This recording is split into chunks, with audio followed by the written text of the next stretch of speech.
Con la importancia de esto es que, según la Contraloría, esta decisión del Tribunal Constitucional impediría que la Contraloría sancione a estos funcionarios y a un número superior a 15.000 funcionarios que están esperando la resolución final de investigaciones que los involucran en irregularidades administrativas. Hay que hacer preciso de que la capacidad sancionadora de la Contraloría era irregularidades administrativas. En los últimos años, entre el 2013 y el 2019, los años pico para sanciones a funcionarios fueron el 2017 con más de 1.400 y luego en el 2018 también con más de 1.400.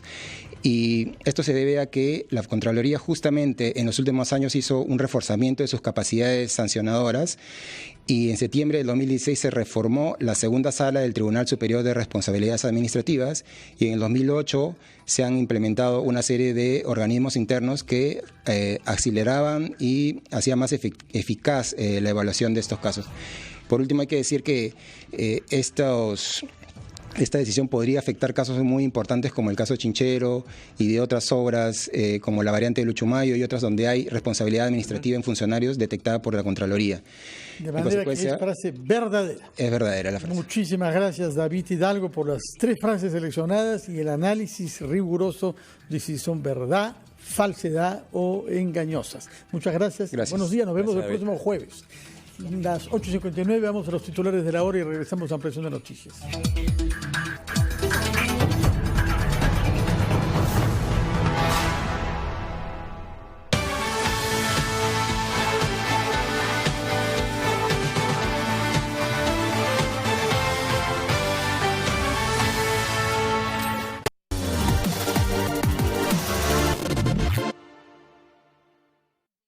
Pero si hablamos del trabajo también, hay mucha gente que sufre de estrés laboral. Lo decía el doctor Walter Dávila, con quien voy a conversar, que es el problema del siglo XXI. Y es que hay jóvenes incluso, que están pasando por diversos cuadros que desencadenan el estrés.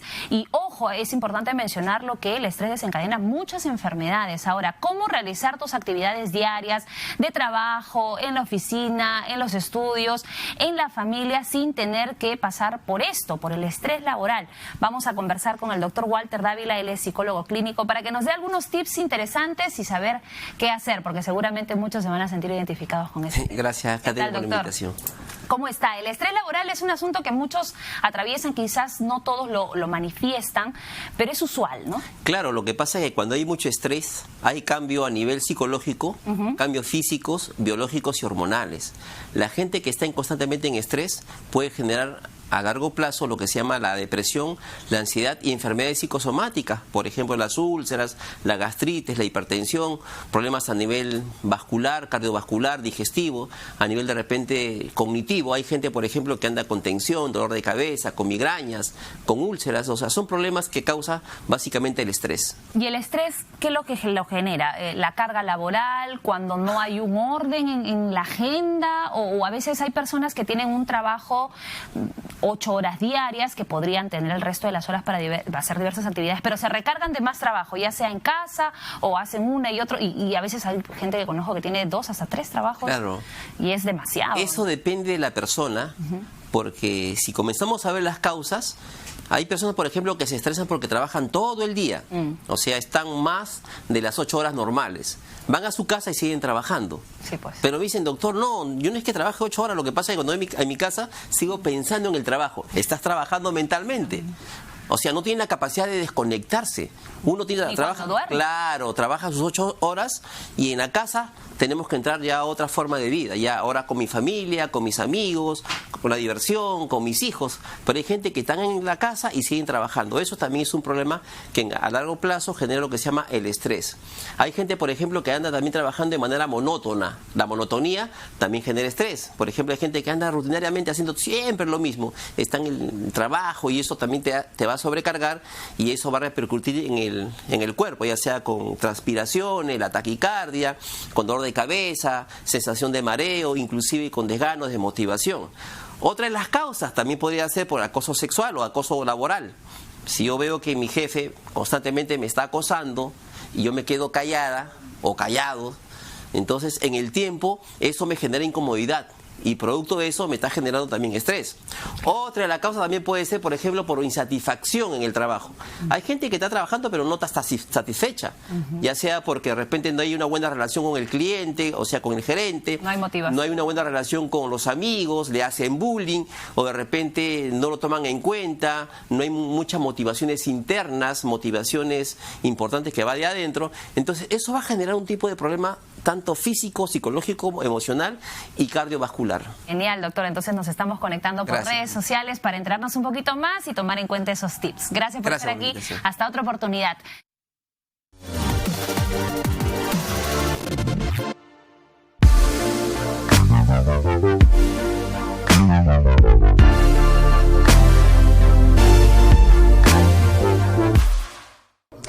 Un libro al que recurro siempre, ¿no?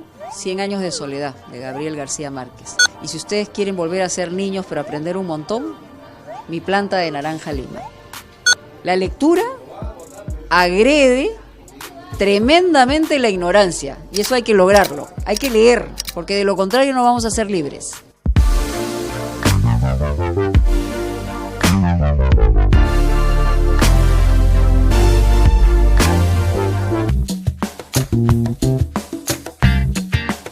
Si estás pensando en refinanciar tu deuda, tienes que tener en consideración algunos temas. Por ejemplo, el refinanciar significa que no estás cumpliendo con el plazo pactado con el banco. Es decir, inicialmente pactaste 12 meses, ahora le estás diciendo para pagarle en 16. La institución financiera está obligada a reportarte de una manera negativa ante una central de riesgo. Pasarás de calificación normal a una calificación de cliente con problemas potenciales. Una opción para esto es que tú puedas vender tu deuda a otra institución del sistema financiero. De esa forma, no serás calificado de una manera negativa. Si se trata de una tarjeta de crédito en la cual vienes haciendo el pago revolvente, es decir, el pago mínimo indispensable, puedes hacer lo mismo. Puedes venderlo también a otra institución y poder ahorrarte un dinero en los intereses que estás pagando.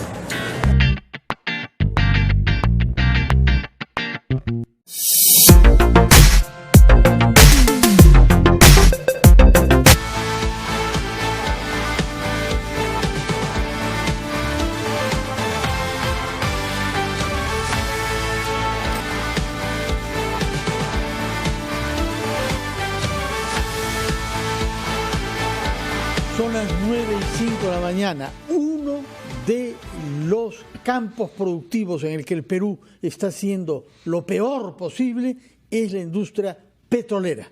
Producimos en total menos de 40.000 barriles diarios de petróleo y nosotros usamos varias veces más esa cantidad. Tenemos que importar y someternos a las aleatoriedades del precio internacional. Sin embargo, tenemos lotes que deben entrar en exploración, uno solo de los cuales puede producir más del doble de la producción total del Perú. Hemos invitado por esta razón al viceministro de Hidrocarburos, señor Eduardo Guevara, que nos va a explicar qué está pasando con las perspectivas de la explotación petrolera en el océano peruano, en la costa norte, desde Ancash hasta Tumbes, puesto que ustedes han ratificado el derecho de la empresa británica Tullow a explotar un pozo petrolero que le fue concedido bajo la presidencia de Pedro Pablo Kuczynski, pero cuya concesión fue suspendida para ser verificada cuando llegó el presidente Vizcarra. Cuéntenos qué ha pasado primero en el norte, en Tumbes, y luego perspectivas en general de la industria petrolera en el Perú, señor viceministro. Buenos días. ¿Cómo le va? Sí, lo primero en relación al caso de Tullow, como mencionó, tenía 5 lotes que fueron otorgados el año pasado y luego, ante varios reclamos, nosotros hemos revisado ese proceso. Es un proceso que conjuntamente se revisó con Contraloría y se determinó que no había ninguna irregularidad, había cumplido con el procedimiento. Sin embargo, hay una parte del procedimiento que implica que se tiene que hacer eventos con las poblaciones de las áreas de influencia para poder explicarles las actividades que se van a realizar a futuro. No exactamente lo que si se va a hacer la perforación o la sísmica, pero sí adelantarles lo que se va a hacer a futuro para que todo el mundo esté debidamente informado. Poblaciones son sobre todo pescadores en este caso. Principalmente pescadores, porque todos estos lotes son en el mar. El problema fue que ese proceso de participación ciudadana no fue el mejor que se hubiera querido, porque se dejaban muchos huecos. Hay personas que habían sido invitados no con la debida anticipación, y es por eso que se toma la decisión de indicarle a Perupetro que tiene que ser un evento complementario de participación ciudadana. Queremos que se explique mejor, pero adicionalmente nosotros como Ministerio de Energía y Minas teníamos que aprobar un nuevo reglamento de participación ciudadana para las actividades de hidrocarburos, en el que estableciéramos ciertas reglas que permitieran que estos procesos fueran mucho mejores. Entonces, desde mediados del año pasado hemos trabajado en dos vías. Una es preparar este nuevo reglamento, que lo hemos trabajado conjuntamente con el Ministerio del Ambiente, hemos recibido comentarios del Ministerio de Cultura y otros ministerios, se prepublicó, se difundió, recogimos comentarios de la población, lo volvimos a revisar con los otros sectores y finalmente fue aprobado en el mes de enero de este año. En paralelo... O sea que tomó 10 meses. Sí, y en paralelo también Perupetro ha venido trabajando, levantando información social, verificando quiénes son los verdaderos actores con los que tenemos que conversar, conocer a las autoridades y difundir la actividad. Eso fue lo que se hizo antes de volver a hacer los eventos complementarios en el mes de febrero, recoger la información, las preocupaciones. En algunos casos, muchas de las preocupaciones son por el tema de las brechas sociales, la falta de presencia del Estado, que es donde nosotros también tenemos que trabajar de manera paralela a estas inversiones que están llegando. Y la idea es que estas empresas que se van a dictar esta importante actividad puedan trabajar y no estar con los problemas sociales que de repente los tenemos que ver nosotros como Estado, ¿no? Quiere decir que han desarrollado un nuevo modelo de cómo, digamos, gestionar la exploración petrolera en estos pozos, por lo menos en el mar, y esto se ha aplicado ya a la concesión dada a la empresa británica Tullow para Tumbes. Exacto. Pero hay otros 4, sí. Hay otros 4 lotes en la costa norte. Díganos dónde quedan y cuándo podrán estar ya en operación. Sí, los otros están ubicados entre Piura, Lambayeque, La Libertad y Ancash. Eso, Perupetro va a tener que también hacer un nuevo proceso que va a tomar su tiempo de participación ciudadana, estos eventos complementarios y además levantar información. Pero creo que hay un tema importante para destacar, el por qué Tumbes. Al costado del lote Z64 que le acabamos de otorgar a Tullow, hay otro lote que es el Z38, que lo tiene esta empresa Carún, que ya está en una etapa en la que puede iniciar perforaciones. Ya tiene un estudio de impacto ambiental, el trabajo social ha sido muy bueno, y lo que ha sucedido es que Tullow también ha entrado como socio a ese lote, ha adquirido el 35% de ese lote, con lo cual hace sentido que tenga mucho interés en la zona de Tumbes. Son 2 lotes colindantes, el que le hemos dado y el que ha entrado como socio. Y la expectativa ahora de Carún y Tullow es poder estar perforando en aguas profundas, en la zona de Tumbes, el próximo año. Para eso tienen que cerrar ellos un contrato para una embarcación de alta tecnología para poder perforar esas profundidades. Y son embarcaciones que no están disponibles en el mercado cualquier día, ¿no? Hay que contratarlas con mucha anticipación y obviamente estamos hablando de empresas que tienen que cumplir con altos estándares. Ahora, respecto al Z64, se están estableciendo regalías entre el 5 y el 25%, ¿no es así? Ahora, es interesante, claro, sujeto evidentemente al incremento de la producción. Correcto. Garantiza, digamos, como viceministro de Hidrocarburos, porque estas son noticias alentadoras, noticias que sin duda alientan, ¿no?, el aparato productivo, etcétera, etcétera. Pero se garantiza que no van a ocurrir a posteriori conflictos sociales, en fin, porque, por ejemplo, se está hablando que están fuera de las 5 millas marítimas, ¿no? Es correcto. Y que no se va a afectar la pesca artesanal. Esto está absolutamente garantizado, Así ¿no? Se ha informado además a los gremios de pescadores. ¿Total seguridad? ¿Usted se reafirma en eso? Es correcto. Ha habido bastantes campañas de difusión. Se ha hablado antes del evento complementario, se ha explicado en el evento complementario, y luego del evento complementario ha habido otra campaña de hablar con distintos gremios de pescadores en Tumbes y explicarles, comentarles que ya venía el tema de Tullow y hemos encontrado señales positivas. Obviamente que también lo que se tiene que hacer es continuar trabajando, ¿no? Como les comentaba, el tema de brechas sociales y poder cambiar esta visión de la industria, que es lo que más nos interesa, que también lo venimos trabajando en el caso de Loreto, ¿no? Ahora, notas sueltas aprovechando su presencia. ¿Cuál es el estado actual de la refinería de Talara? La refinería de Talara está en avance. ¿A cuánto?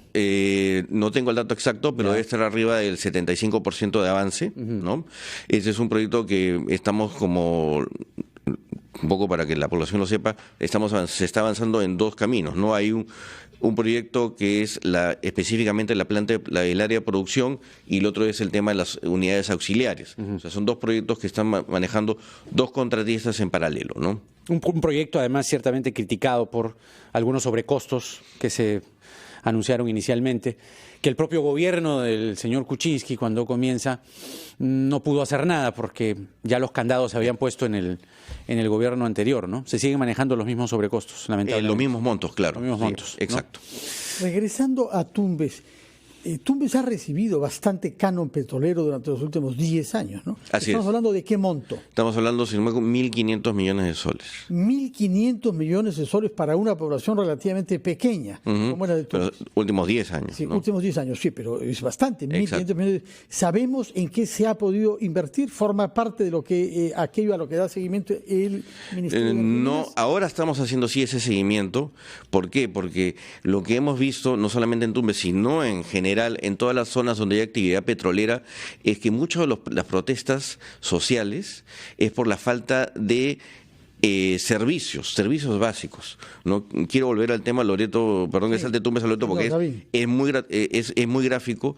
Tenemos poblaciones que están a lo largo del oleoducto, que un oleoducto que está operando hace más de 40 años y no tienen acceso a agua potable, no tienen electricidad, los servicios de salud no son los adecuados, educación, en fin. Esto es todo lo que estamos viendo y mucho de los reclamos que hay, y que hay compromisos que ha asumido el Estado e inclusive se han vuelto a reiterar recientemente con el Premier y con la presencia del ministro en Loreto, y venimos trabajando con ellos. Brevísimamente, porque el tiempo nos vence, ¿qué pasa con el lote 192? El contrato debe terminar muy pronto, ¿no? Sí. Esto debe terminar hacia el final de año.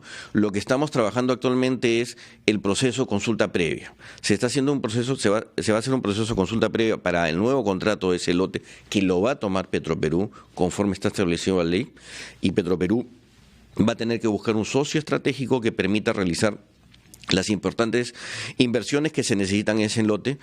Pero ese lote hay que mirar dos cosas, no solamente el ingreso de Petroperú, sino también esta relación con las comunidades a través de la consulta previa, y lo otro que es mucho más importante y en lo que estamos trabajando fuertemente es la remediación de pasivos ambientales. Brevemente, la del estribo. ¿Es cierto que están evaluando volver a la red de grifos propios?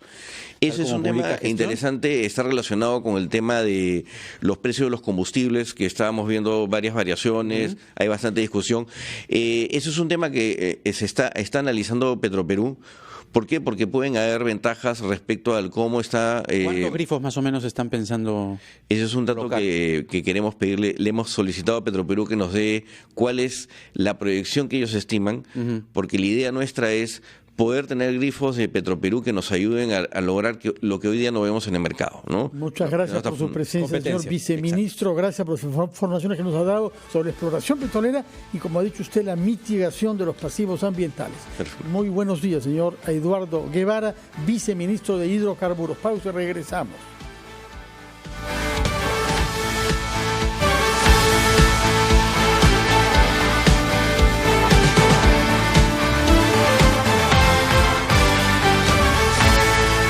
Un gran salto hacia la realidad. Nuevo QLED 8K de Samsung.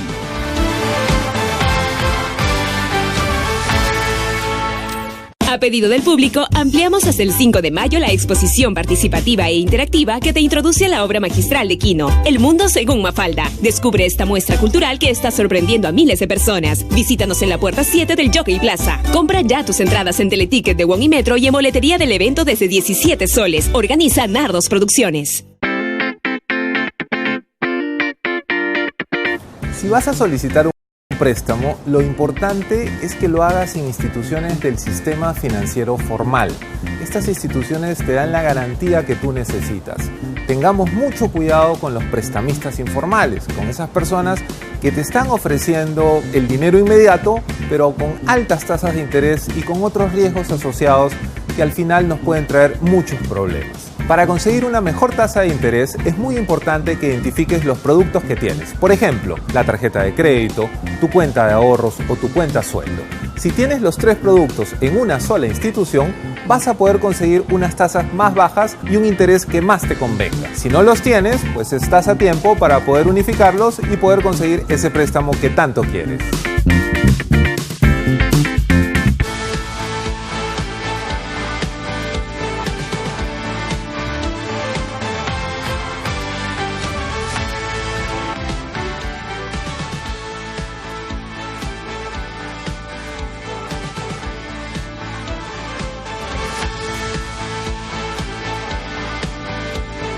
Las 9:18 de la mañana y vamos a hablar ahora sobre la situación creada por las decisiones tomadas en la municipalidad respecto al emporio comercial de Mesa Redonda. Recibimos por eso al señor Pedro Gálvez, representante de los comerciantes formales de este emporio, y a la señora Miriam Amoretti. Muy buenos días. Buenos días. Buenos días, Fernando. Señor Pedro Gálvez, ¿qué es este memorial para el diálogo, el trabajo y la vida que ustedes proponen? Buenos días. Nosotros proponemos una mesa técnica de trabajo que nos lleve a solucionar un gran problema, una gran solución. Nosotros defendemos la vida, somos los más preocupados en que no vuelvan a suceder hechos lamentables. Se han sucedido una serie de incendios en la zona denominada Mesa Redonda. Pero si bien sabemos, el último incendio es en una casona que derivó a locales comerciales. En una reacción reactiva, la municipalidad la siguiente semana publica una ordenanza extraordinaria, la 2159. Y al siguiente día empieza la fiscalización. Nosotros nos reunimos con representantes de la municipalidad para ofrecer hacer de esta fiscalización una fiscalización ordenada. ¿Cómo va a ser posible que de un día para otro la municipalidad que tenía 9, 10 equipos de fiscalización diga que tiene 100 equipos? ¿Y cómo es posible que ustedes desarrollen todas estas iniciativas solamente después de que se haya producido un incendio? La experiencia nos está mostrando que no fueron capaces de hacerlo de manera preventiva. Y es por eso que la municipalidad ha creído deber tomar decisiones radicales. ¿Ha tomado usted ya contacto con la municipalidad? En la municipalidad nos han recibido funcionarios. Tenemos 7 días pidiendo que nos reciba el señor alcalde, porque nosotros queremos gran problema, gran solución, pero no una solución maquillada. ¿Qué necesidad tiene la municipalidad de cerrar una zona para fiscalizar si está dentro de sus competencias? Nosotros no nos negamos. Desde el primer día dijimos, fiscalización sí, cierre no. A ver, señor Gálvez, tiene que llevarse a cabo una fiscalización a puerta cerrada. Usted está comenzando su argumentación. Yo entiendo, y además creo que nos queda claro el tema de las pérdidas. Pero usted parte su argumentación diciendo, fue una casona, nosotros no lo provocamos. Pero eso no exime que haya un peligro latente a la vida. Es decir, no estamos hablando además de cualquier espacio comercial, estamos hablando de Mesa Redonda, cuyo historial de muerte es lamentable. Lamentable, preocupante, y además que ninguna autoridad ha puesto foco en la inseguridad y sobre todo en las condiciones de desborde comercial que ha existido siempre. La pregunta es, ¿están ustedes dispuestos, a la luz de llegar a un acuerdo con la municipalidad, están ustedes dispuestos a que un número importante de comerciantes, ya que ustedes los representan, salgan de allí? Es decir, no todos los que están allí pueden quedarse allí. En eso estamos claros, ¿no? ¿O no? A ver, del 2012 hacia atrás no hay una normatividad contra incendios. No, pero no me esquive la pregunta. Yo le estoy hablando sobre la cantidad de comerciantes. Estamos claros que ese es un espacio que no da para más. Todo tiene que normarse. Acérquese al micrófono, por favor. Nosotros estamos dispuestos a llevar una solución consensuada. ¿Qué pasa por? Que pasa por ordenar todo. Pero que pasa también porque algunos tienen que salir. Podría ser. Le cuesta decirlo, pero ¿no? El tema principal es, si no tenemos normas... De acuerdo. ¿Cómo vamos a ordenar? Comencemos por el principio. Mesa Redonda no da para más, en el sentido de la cantidad de comerciantes que hay por metro cuadrado. No da para más. Entonces hay algunos que van a tener que salir. Señora Moretti. Buenos días. Bueno, nosotros creemos que en realidad la zona sí permite, siempre y cuando... ¿Todos los que hay? Todos los que hay, porque habemos no sé si usted está... en un promedio de 50.000 comerciantes formales establecidos en galerías comerciales y locales comerciales. Lo que se ha pretendido aquí es, digamos que, decir algo que completamente cierto no es. 50.000 comerciantes. Aproximadamente. ¿En cuántas manzanas? Bueno, en 9 manzanas, pero alrededores también, porque según lo que ha determinado la municipalidad, estamos hablando de 5 zonas. 5 zonas que ha establecido. ¿Usted se da cuenta que está proponiendo que más de 5.000 comerciantes trabajen en cada manzana? ¿Está usted segura de que eso es razonable? Es razonable en la medida de que la misma autoridad ha permitido que eso se diera de esa manera, porque existen licencias que se han otorgado con toda la Pero ha llegado directiva. Pues el momento de decir, hasta acá llegamos, acá hay un riesgo grave a la población, tenemos que revisar si esas licencias han sido dadas de una manera correcta Señor, o no. Lo que ha repetido Jaime Chich no da para más. Ustedes están convocando al alcalde. ¿No sería más razonable solicitar al alcalde en vez de convocarlo una reunión? Nosotros... Yo lo que veo por ejemplo es que quieren convocar. Desde el primer día hemos querido conversar con el señor alcalde. Pero si lo convocan, nosotros en estos momentos no estamos convocándolo. Eso es lo que leo por ejemplo. Hemos pedido la mediación. En el documento que me ha traído dice convocándolo. Eso hace la policía con un sospechoso, señor. No lo hace usted con el alcalde que hemos elegido todos los limeños. Nosotros sí hemos solicitado, permítame señor, hemos asistido a las oficinas, hemos ido, hay personas que han conversado con el alcalde. Discúlpenos que vamos a tomar contacto justamente sobre información de Lima con nuestra compañera Andrea Mezquita, luego retomamos nuestra entrevista. Andrea, buenos días. Buenos días, Jaime. Fernando, el presidente del Poder Judicial, José Luis Lecaros, declaró en San Juan de Lurigancho en una actividad en la cual él asistió. Él ha declarado ante la prensa con respecto al debate que se realiza ahora en pleno del Congreso sobre si se levanta o no la inmunidad de arresto del congresista Edwin Donaire. Escuchemos sus declaraciones. Bueno, el congresista Donaire ya ha sido condenado en última instancia por el Poder Judicial, me parece que a 5 años de privación de libertad efectiva, de modo que el Congreso no tiene más que levantar la inmunidad de arresto que todavía la ampara, y inmediatamente tendrá que ser conducido a un penal. Claro, ¿cuál es el procedimiento? Apenas levantan la inmunidad, ¿qué sucede? La policía tiene que recibir la orden del juez de internamiento en un penal, capturarlo e internarlo en el penal. Y en el caso de que él no se encuentre, porque hasta el momento parece que estaría como no ha habido... Bueno, lo que sucede con cualquier reo que se fuga, se tendrá que dictar las órdenes de captura a nivel nacional e internacional, y en su caso, si estuviese en el extranjero, pues el pedido de extradición. Bien, estas han sido las declaraciones del presidente del Poder Judicial, que ha indicado justamente esto, ¿no? De que no tienen más que levantar la inmunidad de arresto del congresista Edwin Donaire. Adelante, Fernando. Jaime. Muchas gracias, Andrea, por habernos permitido escuchar al presidente de la Corte Suprema afirmando que en vista de una sanción definitiva, el congresista Edwin Donaire debe entrar a la cárcel. Ha quedado claro. Así es. Señora Amorete, nos estaba explicando usted su punto de vista, cómo salir de esta fricción, parece que se ha planteado entre los representados por su compañero, señor Pedro Gálvez, y la Municipalidad de Lima. Nosotros hemos solicitado una conversación con el señor alcalde, la misma que no se ha dado de la mejor forma. No queremos establecer una pugna.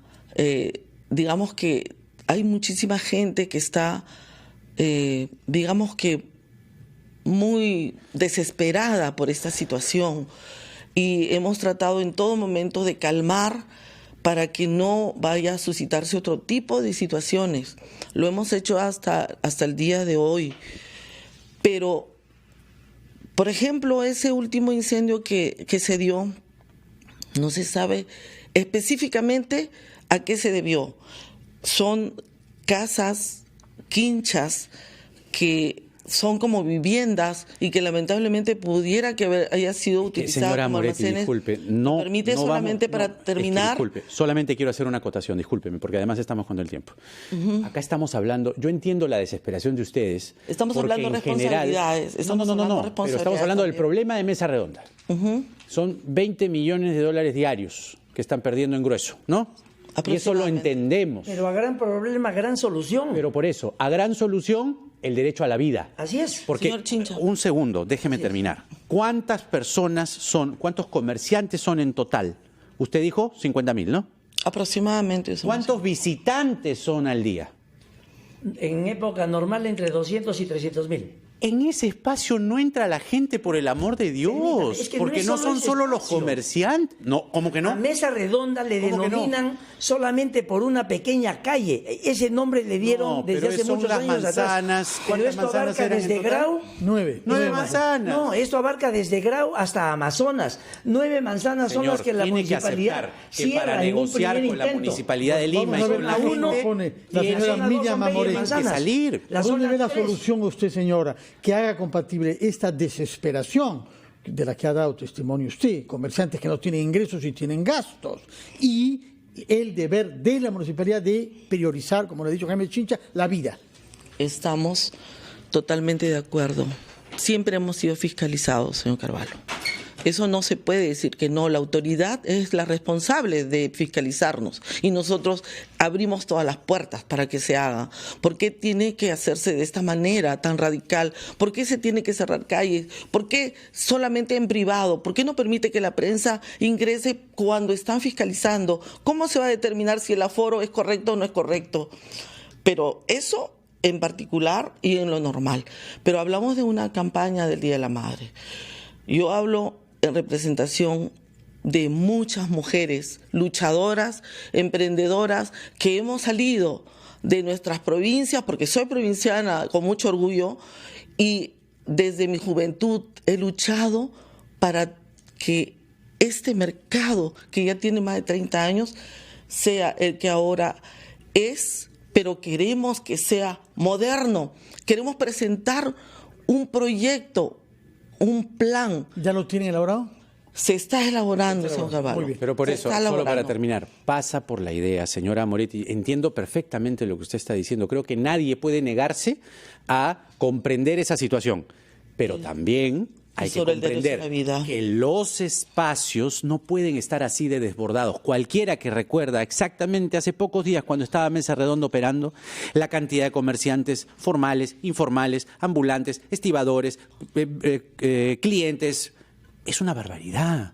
Ya no entra la gente. Informales, creo que ya no entra la gente, por Dios. Tiene que buscar otros espacios. Nosotros, por intermedio del episcopado, el monseñor Cabrejos nos atendió, se ha comprometido a el día sábado mediar para instalar una mesa en donde esté el señor alcalde de Lima, que esperamos pueda acudir. Si lo invitan, no lo convocan. No, nosotros lo invitamos. El día de hoy ha sido dejada la invitación. Ya, muy bien. Tomamos nota de esto y el sábado tomaremos entonces Ministerio de Cultura, Ministerio de Vivienda y Construcción, que tiene que dar la norma. Por supuesto, sí. De acuerdo, hemos comprendido este ánimo dialogante que se expresa, nos ha hecho saber en esta reunión el sábado próximo. 30 segundos, señora Moretti. Solo para decirle, señor alcalde, somos gente trabajadora, emprendedora, Nosotros estamos a puertas de un Día de la Madre. Hemos, por muchos años, somos proveedores de productos que llegan hasta el último peruano humilde. De acuerdo. Y nosotros y nosotras como mujeres queremos que en el Día de la Madre una madre reciba por lo menos de su hijo una flor. De acuerdo, muchas gracias, señora Amoretti. Tomamos nota que por intermediación de la Conferencia Episcopal ustedes proponen una reunión el sábado próximo, daremos seguimiento a esta iniciativa. Muchas gracias y que se resuelva el problema de la mejor manera. 9:32. Breve pausa, titulares de la media hora y regresamos.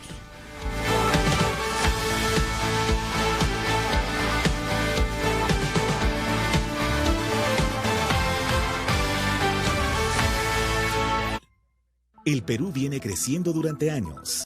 1.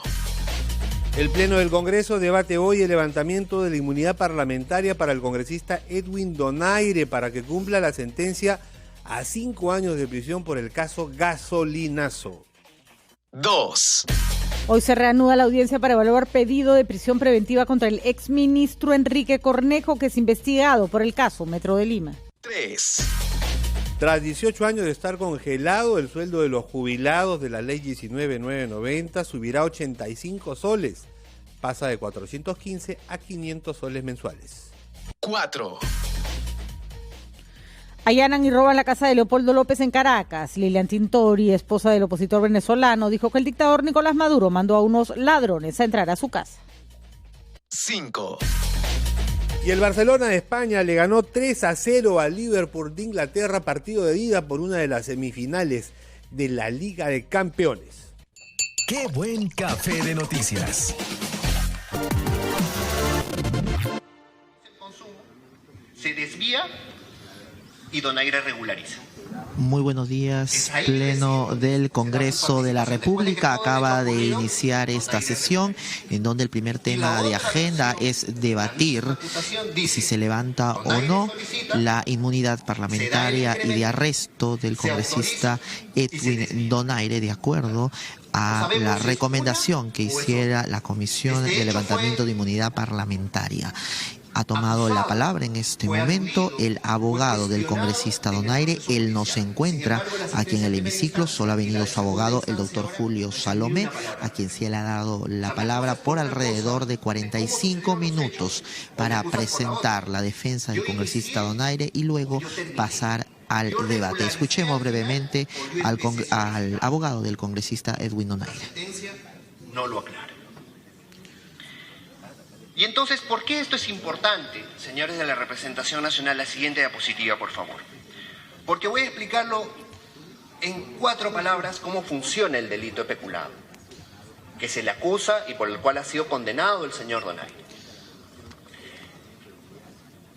El delito de peculado, señores de la representación nacional, no es otra cosa que quien tiene la facultad de administrar el bien se apodera de él.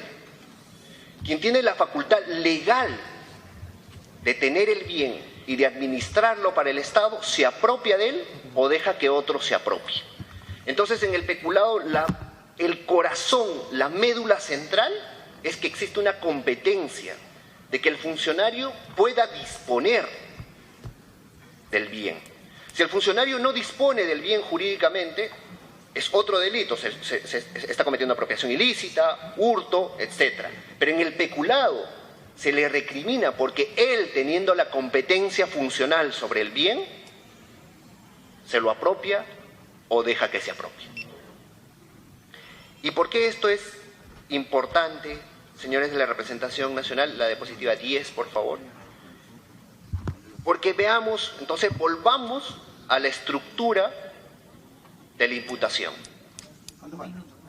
Dice, primera conducta, se incrementó combustible. ¿Era funcionalmente competente el general Donaire para hacer el incremento? No. El incremento correspondía a la Comandancia General del Ejército. Él era un subordinado, era comandante general de la región militar sur.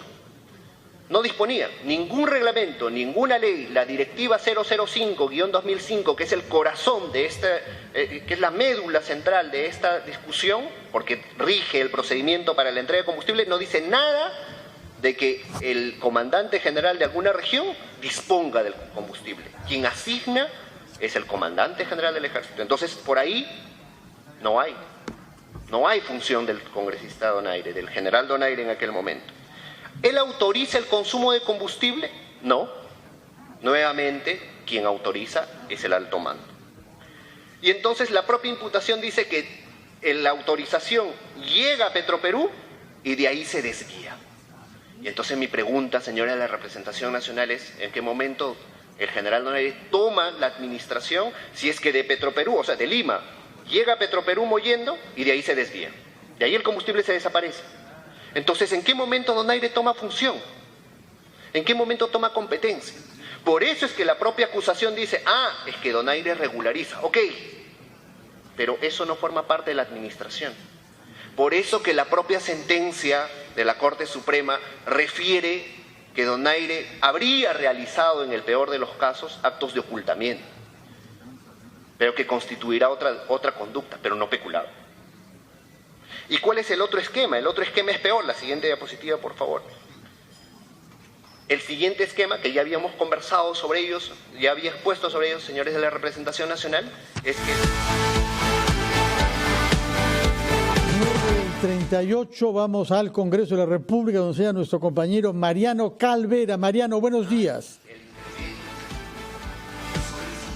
Muy buenos días, Fernando. Buenos días, Jaime. Ya hace un rato ha empezado esta sesión del Pleno del Congreso, donde el primer tema en agenda que se está tocando es justamente debatir el levantamiento de inmunidad parlamentaria del congresista Donaire, tal y como lo había aconsejado, sugerido la Comisión de Levantamiento de Inmunidad Parlamentaria, que aceptó aprobar este informe que recomienda el desafuero de este congresista por unanimidad. Ha tomado la palabra el abogado del congresista Edwin Donaire. Él no ha venido el día de hoy al hemiciclo, sin embargo va a ejercer su derecho de defensa a través de su representante legal, el abogado Julio Salomé, quien ha tomado la palabra por 45 minutos. Vamos a escuchar brevemente lo que está diciendo. El combustible en el año 2006 para la región militar sur fue objeto de un incremento. O sea, la tesis central es que el combustible se elevó de forma inusitada. Lo dice la acusación, lo dice la sentencia de la Corte Suprema, dice, en especial la sentencia de la Corte Suprema dice, incrementó el combustible entre enero y noviembre del 2006, el punto de comparación, dice la Fiscalía, y dice la Corte Suprema que es enero con relación a lo sucedido los demás meses. ¿Qué quiero decir con esto? La Fiscalía dice, lo que se recibió en enero debió ser, o sea, ¿dónde está el incremento? ¿Dónde está la prueba del incremento? Lo que se recibió en enero debió ser la constante para todo el año, y no pasó así. Y entonces, nuestro cuestionamiento inmediato con relación a ello fue, si es que enero es el punto y el debate posterior a la exposición del abogado de Edwin Donaire, Julio Salomé. Adelante. Se supone que enero está bien. Se supone que Muchas gracias, Mariano Calvera, por permitirnos escuchar un pasaje de la defensa que está intentando el abogado de Edwin Donaire a la decisión tomada por la Corte Suprema de una condena de 5 años por haber robado gasolina al ejército. Decisión que ha llevado a que la Comisión de Levantamiento de Inmunidad Parlamentaria solicite al Pleno que se proceda a arrestarlo al señor Donaire. Acá en los estudios de RPP recibimos a un abogado, en este caso felizmente abogado laboralista, que viene a darnos sus puntos de vista, además miembro de la muy antigua consultora PricewaterhouseCoopers, creo que tiene más de 150 años trabajando como consultores, respecto del anuncio hecho ayer por el ministro de Economía, Carlos Oliva, del aumento del mínimo de las pensiones del Sistema Nacional Previsional de 415 soles a 500. En adelante nuestros pensionistas de ese sector, Ley 19.990, pasarán a cobrar no menos de 500 soles. Buenos días, señor abogado. Muy buenos días. Bueno, ¿es una medida que se esperaba o nos está sorprendiendo el ministro Oliva?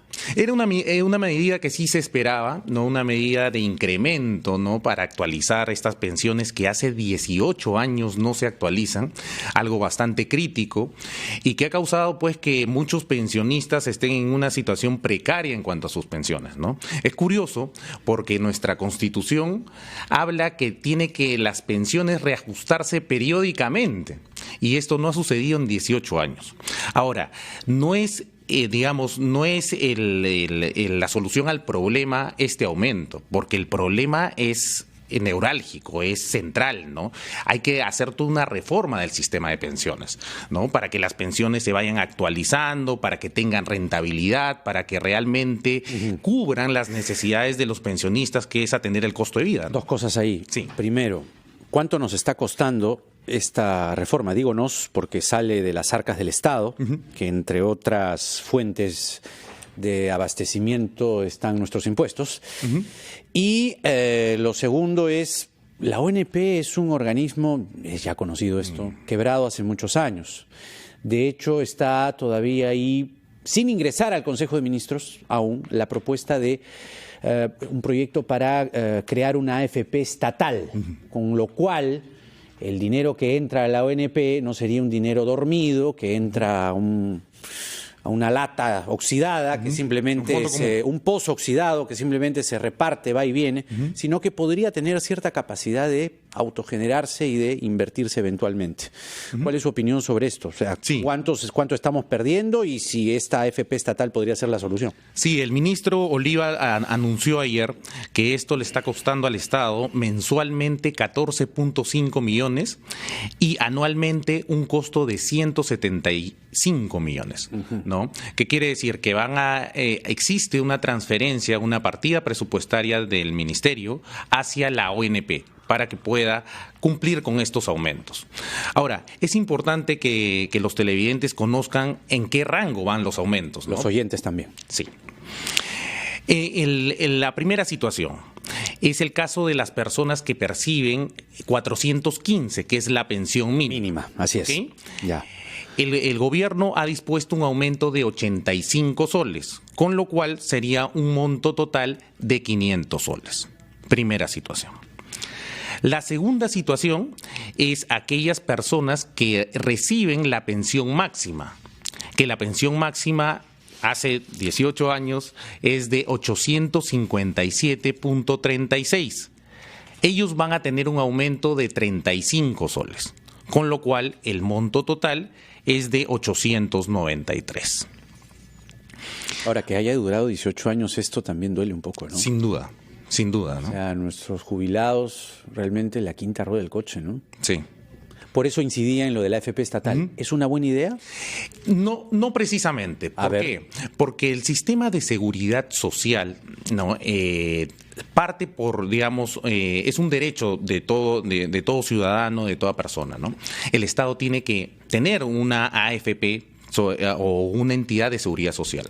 Sin embargo, hemos visto que el Estado por años ha tenido desbalance patrimonial, ha habido un impacto económico muy fuerte, se han malversado las pensiones, ha impactado mucho en el tesoro público. Entonces, en conclusión, el Estado ha sido ineficiente administrando los fondos de pensión. Con corrupción transversal, ¿no? Naturalmente. Ahora estamos hablando de un aumento del 20%. De 20%. ¿Está financiado? ¿Hay una partida presupuestal prevista para este aumento? Sí. El Ministerio de Economía, a partir de la recaudación que ha tenido SUNAT, ¿no? en el último año, básicamente 2018. Pero que ha bajado, ¿no? Que es una recaudación que ha bajado. Más bien el ministro sostiene lo contrario, que ha subido esta recaudación y está permitiendo financiar este incremento a las pensiones. Al final es todo de nuestros impuestos, pues. Nada, exacto. Ahí la preocupación también. Exactamente. Ahora, 500 soles al mes. ¿Cómo calculan ustedes la posibilidad de que una persona viva con 17 soles al día? Sí, el tema es que la ONP tiene un simulador. un simulador de la proyección de vida, de cuánto es el costo, ¿no? Y en base a ese simulador, los años de servicio que haya tenido la persona que está aportando, se hace esta proyección y este cálculo. Y en base también al tiempo estimado de edad que se proyecta en promedio, ¿no? Esto ya es una metodología técnica que tiene la ONP para poder proyectar las pensiones. Bueno, grosso modo, por lo que veo, ustedes como consultores estarían de acuerdo con este aumento en la medida en que esté financiado con una partida que no desequilibre el presupuesto. Así es, pero todavía esa es parte de la reforma, porque la idea es tener un sistema de seguridad previsional, ¿no? Estatal, que te dé una pensión base, una pensión mínima, y luego, para poder actualizar las pensiones, la participación de un ente privado, ¿no? Que te permita también aportar. Claro, que salga, evidentemente, las pensiones se pagan de acuerdo a lo que tú aportaste en la vida. Uh-huh. Y ese dinero tendría que autogestionarse. Ciertamente. No cada año que salga de los impuestos, y que esto, como digo, la ONP es un organismo quebrado hace muchos años. Lamentablemente es así. No hay reforma. Así es. Y abogado Percy Alache, ejecutivo de PricewaterhouseCoopers, muchas gracias por su presencia acá y por explicarnos los alcances de este tema, el aumento de las pensiones. Hacemos una pausa y regresamos rápidamente. Buenos días. Excelente. Y se incineran hasta el día de hoy. Pero de ahí la Fiscalía dice, no, ¿por qué se ha incinerado esto? Y no hay ninguna razón. Se le señaló que todas las PECOSAS están conformes, nadie la ha cuestionado, a diferencia de la otra región militar procesada, que es la primera Brigada de Fuerzas Especiales, con la que se confunde en este caso, porque están en el mismo expediente. En la primera Brigada de Fuerzas Especiales, muchos de los oficiales, señores de la representación parlamentaria, señalaron que esas PECOSAS eran falsas, que les habían hecho obligado a firmar. En el caso de la región militar sur, ningún oficial señaló que se le había obligado a firmar. Ni uno solo. Y entonces se dijo que el trabajo se haga a partir de las PECOSAS y no se hizo. El peritaje no tiene un estudio de PECOSAS. Y entonces sigo por favor con la siguiente diapositiva. ¿De dónde sale esta tesis del incremento?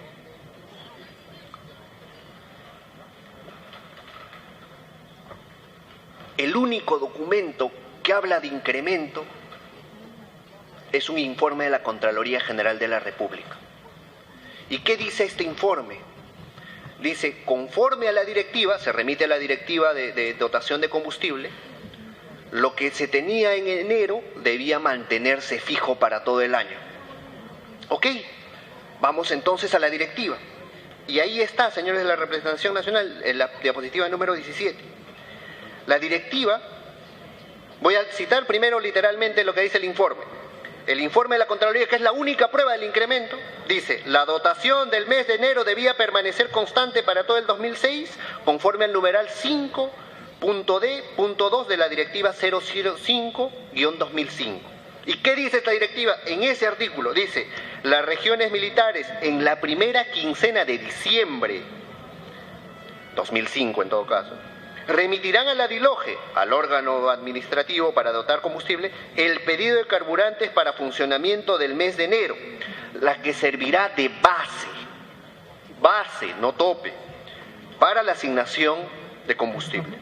¿Dónde dice, en qué parte de este artículo dice que debía mantenerse así, de enero a diciembre, que lo que se asignaba en enero debía permanecer constante?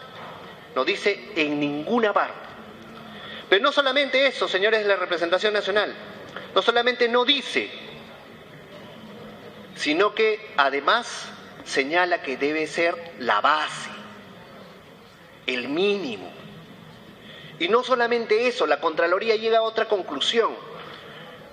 Señala que en el mes de diciembre del 2005, cuando el general Donaire aún no estaba en la región militar sur, el comandante general de aquel momento no hizo el pedido al que se refiere. Dice, en la primera quincena del mes de diciembre, no lo hizo. Y entonces la Contraloría y la Fiscalía y las sentencias, bueno, las sentencias no dicen una palabra sobre esto, sobre todo esto que se ha cuestionado, no dice que como no se hizo el pedido en diciembre, igual debía aplicarse lo que buenamente se le dio en enero.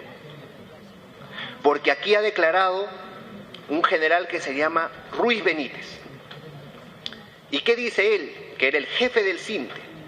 En el mes de enero, constatando que ninguna de las unidades a nivel nacional había realizado su pedido en diciembre, teníamos un problema. No sabíamos cómo asignar y le dimos un adelanto.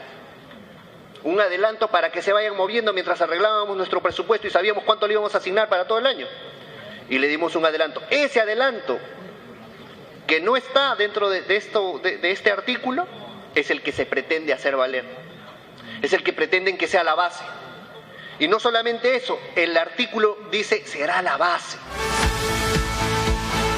Son las 9:52. Mañana celebramos el Día Mundial de Lavado de Manos para consagrar la conciencia de que la mayor parte de las infecciones, especialmente las respiratorias, no nos entran ni por la nariz ni por la boca, sino por las manos, de manera que hay esta voluntad de promover. El Instituto Nacional de Salud del Niño ha adoptado una iniciativa original organizando mañana un concurso de lavado de manos.